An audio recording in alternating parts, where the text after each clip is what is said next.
A economia brasileira teve queda de 0,6% entre abril e junho deste ano, em relação ao primeiro trimestre.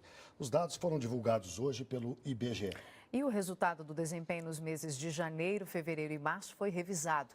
De uma alta de 0,2%, passou para uma queda de 0,2%. Restrição de crédito ao consumidor, aumento do preço da energia por causa da seca, menor número de dias úteis do primeiro semestre por causa da Copa do Mundo. Essas são razões apontadas pelo governo para a diminuição em 0,6% do PIB no segundo trimestre, em comparação aos 3 primeiros meses do ano. A indústria caiu 1,5% no segundo trimestre, em relação ao trimestre anterior. O setor de serviços encolheu 0,5%. A agropecuária teve o melhor desempenho, com alta de 0,2%. Que o cenário internacional não está ajudando a maioria dos países. Falta mercado consumidor no cenário internacional e os países têm dificuldade de aumentar as exportações. A última previsão do governo para o crescimento da economia era de 1,8% em 2014. Com os resultados negativos dos últimos 2 trimestres, o ministro da Fazenda anunciou que esta projeção deve cair. De acordo com o ministro, no segundo semestre haverá mais crédito, menor inflação e recuperação dos investimentos. Manteiga também não concorda que o Brasil tenha entrado em uma recessão técnica por conta dos 2 trimestres de crescimento negativo. Recessão é quando você tem desemprego aumentando, a renda da população caindo. Aqui nós temos o contrário. Nós temos o emprego crescendo no Brasil, mesmo que a taxas mais baixas, mas continua crescendo, e os salários estão crescendo, a massa salarial está crescendo. Vamos conversar com Luiz Nassif, que está em São Paulo. Nassif, boa noite. Você viu, o ministro disse que não há recessão técnica. Você concorda com isso?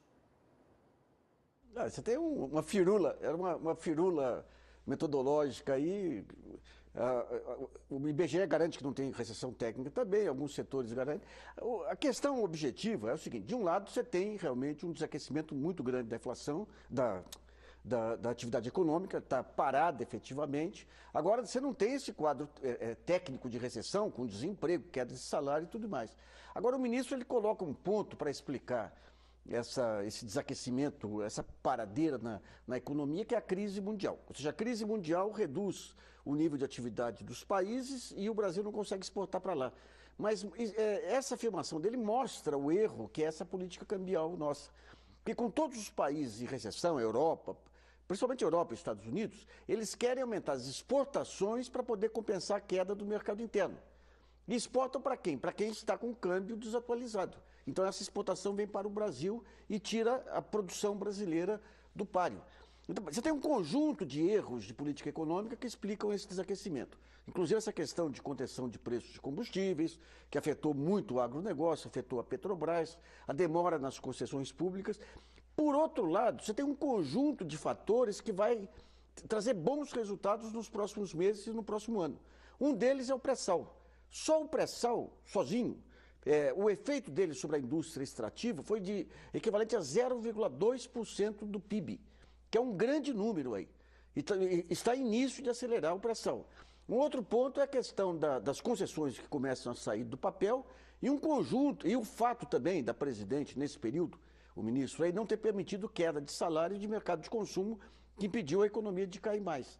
Então você tem efetivamente um ano perdido nesse sentido, mas com boas perspectivas para o ano que vem, seja quem for o presidente da República, por conta da retomada dos investimentos em infraestrutura, por conta do pré-sal, que está cada vez mais adquirindo máquinas e equipamentos aí da indústria extrativa, e a questão das concessões públicas. Luiz Nassif, obrigado, uma boa noite.